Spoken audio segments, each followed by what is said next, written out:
2. It is impossible in the Frappuccino heaven that is modern Sydney to get the slightest sense of what life was like in those early years. Partly this is for the obvious reason that things have moved on a bit. Where 200 years ago there stood rude huts and sagging tents, today there rises a great and comely city, a transformation so total that it is impossible to see both ends at once, as it were. But there is also the consideration that the nature of Australia's beginning is, even now, a tiny bit fudged, if not actually suppressed. Nowhere in the city will you find a monument to the first fleet. Go to the National Maritime Museum or Museum of Sydney and you will suddenly get an impression that some of the early residents experienced privations. You might even deduce that their presence was not completely voluntary, but the idea that they arrived in chains is somewhat less than manifest. In this great and majestic history of the country's early years, the fatal shore, Robert Hughes notes that until as late as the 1960s, Australia's convict beginnings were not deemed worthy of scholarly attention and certainly not taught in school. John Pilger, in A Secret Country, writes that in his Sydney boyhood in the 1950s, even among the family, one never made reference to the stain, the curiously menstrual euphemism by which convict antecedents were acknowledged. I can personally affirm that to stand before an audience of beaming Australians and make even the mildest quip about the convict past is to feel the air conditioning immediately elevated. Personally, I think Australians ought to be extremely proud that from the most awkwardly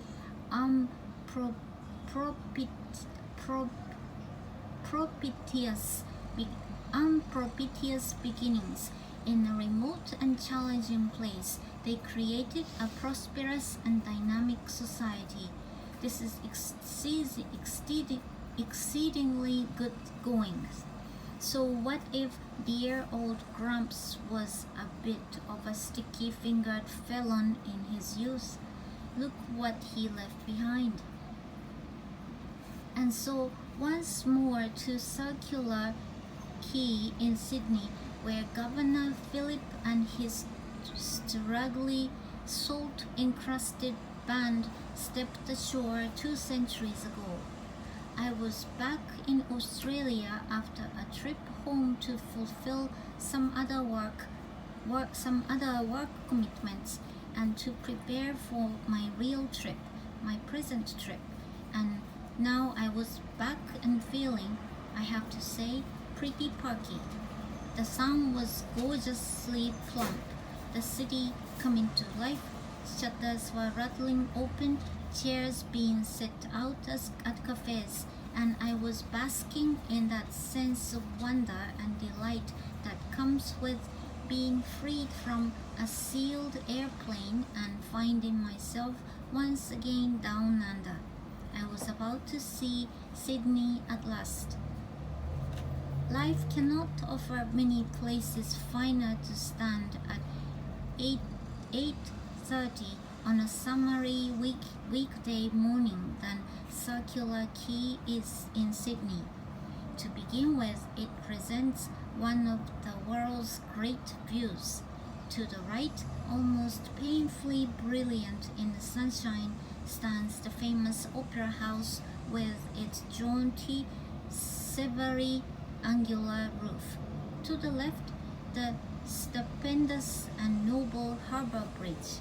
Across the water, shiny and beckoning, is Luna Park at Coney Island, a Coney Island style amusement park with a maniacally grinning head for the entrance. It's been closed for many years, but some heroic soul keeps it spruce and gleaming. Before you, the spangly water is crowded with the harbor's stout and old-fashioned ferries, looking for all the world as if they had been plucked from the pages of a 1940s children's book with the title Thomas the Tugboat, disgorging streams of tanned and lightly dressed office workers to fill the glass and concrete towers that loom behind. An air of cheerful industriousness suffuses the scene.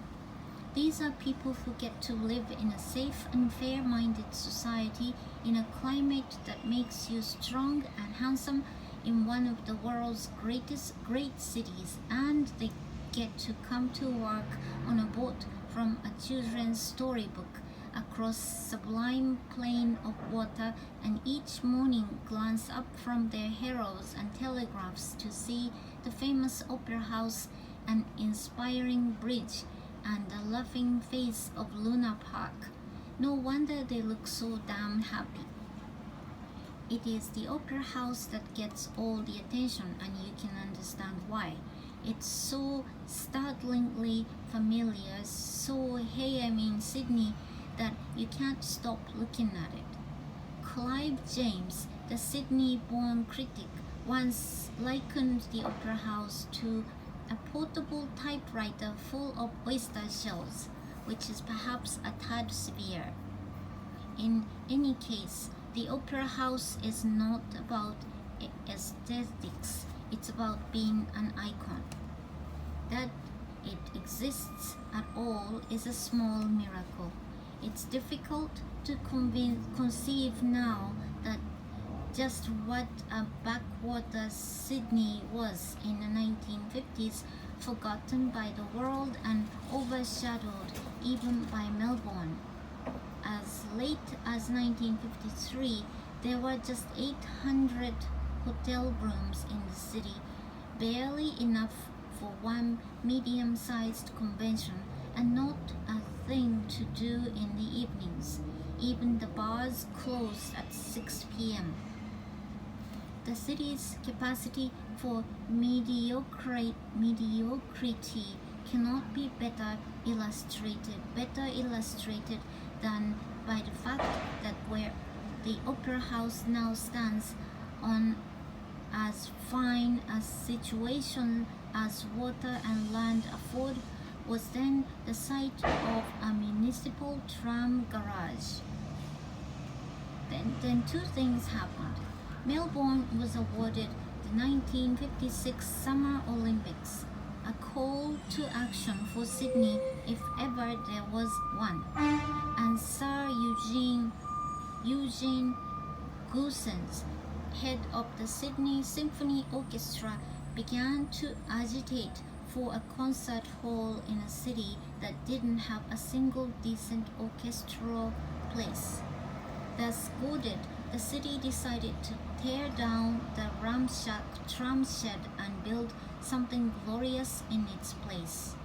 A competition was held for a suitable design, and a panel of local worthies convened to select a winner. Unable to reach a consensus, the judges sought to the opinion of the Finnish-born American architect Eero Saarinen, who sifted through the offerings and selected a design that the jurors had rejected. It was by a little-known 37-year-old Danish architect named Johan Utzon. possibly to the panel's relief, certainly to its credit. It deferred to Sarin's opinion, and Utzon was cabled with the news. The plan, in the words of John Gunther, was bold, unique, brilliantly chosen, and trouble from its inception. The problem was that the famous roof. Nothing so daringly inclined and top-heavy had ever been built before, and no one was sure that it could be. In retrospect, the haste with which the project was begun was probably its salvation. One of the lead engineers later noted that if anyone had realized at the outset how nearly impossible a challenge it would be, it would never have gotten the go-ahead. Just working out the principles necessary to build the roof took 5 years. The whole project had been intended to last no more than 6, and construction in the end dragged on for almost a decade and a half. The final cost came in at a weighty Australian 102 million Australian dollars, 14 times the original estimate. Utzon, interestingly, has never seen his prized creation. He left the project in 1966 in a dispute over rising costs and has never been back. He also never designed anything remotely as celebrated. His other main projects were all in Denmark, a church in suburban Copenhagen and housing estates in Helsingør and Fredensborg. Goossens, the man who studied it all, likewise failed to see his dream realized. In 1956, while passing through customs at Sydney Airport, he was found to be carrying a large and diversified collection of pornographic material, and he was invited to take his sordid continental habits elsewhere. Thus, by one of life's small ironies, he was unable to enjoy, as it were, his own finest erection. The Opera House is a splendid edifice, and I wish to take nothing away from it, but my heart belongs to the Harbour Bridge. It's not as festive, but it is far more dominant. You can see it from every corner of the city, creeping into frame from the oddest angles, like an uncle who wants to get into every snapshot. From a distance, it has a kind of gallant restraint, majestic but not assertive, but up close it is all might. It soars above you so high that you could pass a 10-story building beneath it, and looks like the heaviest thing on earth. Everything that is in it, the stone blocks in its 4 towers, the lattice work of girders, the metal plates, the 6 million rivets with heads like halved apples, is the biggest of its type you have ever seen. This is a bridge built by people who have had an industrial revolution, people with mountains of coal and ovens in which you could melt down a battleship. The ark alone weighs 30,000 tons. This is a great bridge. From end to end, it stretched 1,650 feet. I mention this not just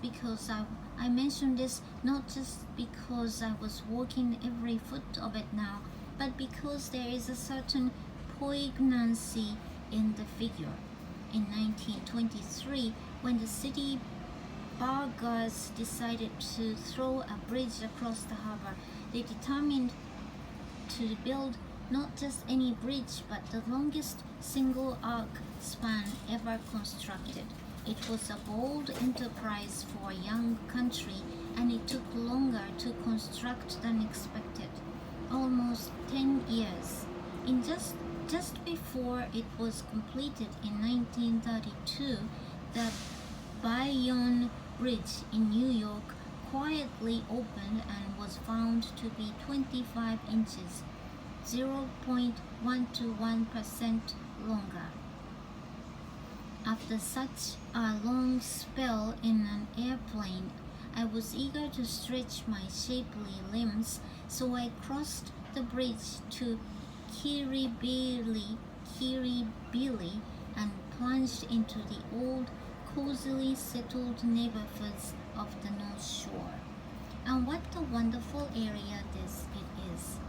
I wandered past the little cove where my hero, the aviator Charles Kingsford Smith, about whom much more anon, once impossibly took off in an airplane and into the shaded hills above it, through quiet neighborhoods of the cottage homes buried in flowering jacaranda and fragrant frangipani, and in every front garden cobwebs like trampolines, in the center of each the sort of spider that would make a brave man gasp. At every turn there was a glimpsed view of Blue Harbor over a garden wall at the bottom of a sloping road, suspended between close-set houses like a sheet hung to dry, and it was all the finer for being furtive. Sydney has whole districts filled with palatial houses that seem to consist of nothing but balconies and plate glass, with scarcely a leaf to block the beating sun or interrupt the view. But here on the North Shore, wisely and nobly, they have sacrificed large-scale vistas for the cool shade of trees, and every resident will, I guarantee, go to heaven. I walked for miles through Kirribilli, Neutral Bay, and Cremorne Point, and on through the prosperous precincts of Mosman, before at last I came to Balmoral, with a sheltered beach overlooking Middle Harbor and a splendid waterfront park shaded with stout Moreton Bay figs, the loveliest tree in Australia by far. A sign by the water's edge noted that if you were eaten by sharks, it wasn't because you hadn't been warned. Apparently, shark attacks are much more likely inside the harbor than out. I don't know why. I had also read in John Morris's engaging and cheery book, Sydney, that the harbor teems with lethal gobbling fish. What is notable about this is that in all my readings I never came across a single other reference to these rapacious creatures. This isn't to suggest, I hastily add, that Miss Morris was being inventive, merely that it isn't possible in a single lifetime to read about all the dangers that lurk under every wattle bush or ripple of water in this wondrously venomous and toothy country. These thoughts took on a certain relevance some hours later in the dry heat of afternoon, when I returned to the city, dog-tired and pasted with sweat, and impulsively popped into the grand and brooding Australian Museum in its setting beside Hyde Park. I went not because it is fabulous, but because I was half crazed from the heat and it looked to be one of those old buildings that are dim lit and gratifyingly cool inside. It was both of those and fabulous as well. It is a vast and old fashioned place. I mean that as the most admiring compliment. I know of no higher for a museum, with lofty galleried halls full of stuffed animals and long cases of carefully mounted insects, chunks of luminous minerals or aboriginal artifacts. In a country such as Australia, every room is a wonder. As you can imagine, I was particularly attracted to all those things that might hurt me, which in an Australian context is practically everything. It really is the most extraordinarily lethal country. Naturally, they play down the fact that every time you set your feet on the floor, something is likely to jump out and seize an ankle. Thus, my guidebook bluntly observed that only 14 species of Australian snakes are seriously lethal, among them the western brown, desert death adder, tiger snake, taipan, and yellow-bellied sea snake. The taipan is the one to watch out for. It is the most poisonous snake on earth, with a lunge so swift and venom so potent that your last mortal utterance is just like to be, I say, is that even from across the room, you could see at once which was the display case containing the stuffed taipan, for it had around it a clutch of small boys held in rapt silence by the frozen gaze of its beady, lazily hateful eyes. You can kill it and stuff it and put it in a case, but you can't take away the menace. According to the label, the taipan carries a venom 50 times more deadly than that of a cobra, its next nearest challenger. Amazingly, just one fatal attack is on record at Mildura in 1989. But we knew the real story, my attentive little friends and I, that once you leave this building, the taipans aren't stuffed and behind glass. At least the taipan is 5 feet long and thick as a man's wrist, which gives you a reasonable chance of spotting it. What I found far more appalling was the existence of lethal small snakes like the little desert death adder. Just 8 inches long, it lies lightly buried in soft sand so that you have no hope of seeing it before setting your weary butt on its head. Even more worrying was the Point Darwin seed snake, which is not much larger than an earthworm but packs venom enough, if not kill you, at least to make you very late for dinner. But all of these are as nothing compared with the delicate and diaphanous box jellyfish, the most poisonous creature on earth. We will hear more of the unspeakable horrors of this little bag of lethality when we get to the top tropics, but let me offer here just one small story. In 1992, a young man in Cairns, ignoring all the warning signs, went swimming in the Pacific waters at a place called Holloway Beach. He swam and dove, taunting his friends on the beach for their prudent cowardice, and then began to scream with an inhuman sound. It is said that there is no pain to compare with it.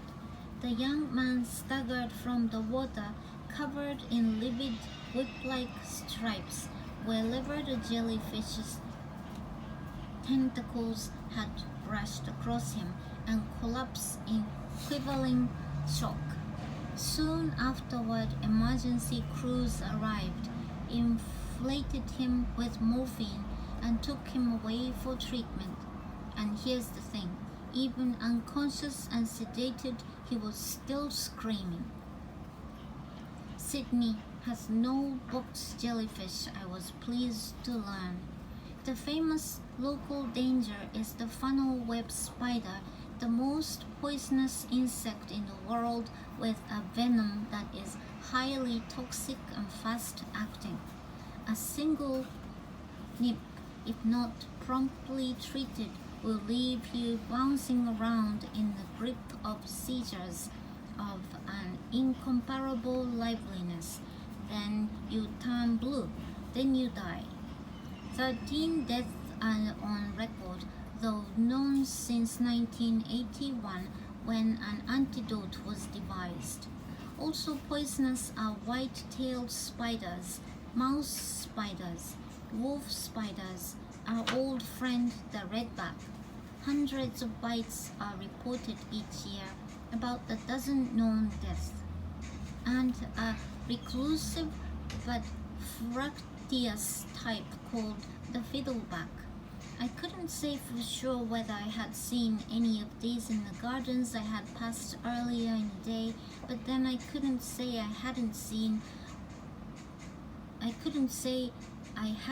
since they all looked essentially the same.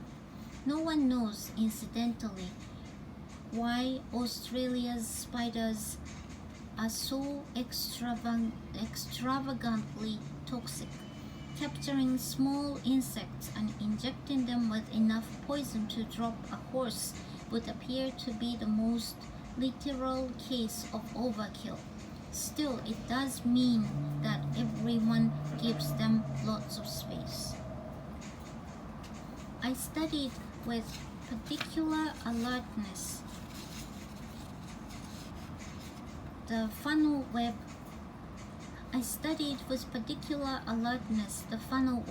since this was the creature that I was most likely to encounter in the next few days.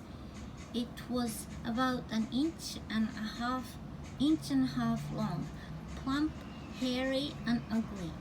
According to the label, you can identify a funnel web by the mating organ on the male pulp, deeply curved fovea, shiny carapace, and lower labium stubbed with short blunt spines. Alternatively, of course, you can just let it sting you. I carefully copied all this down before it occurred to me that if I were to awake to find any large furry creature advancing crab-like across the sheets, I was unlikely to note any of its anatomical features, however singular and telling. So I put away my notebook and went off to look at minerals, which aren't so exciting but do have the compensating virtue that almost never will they attack you.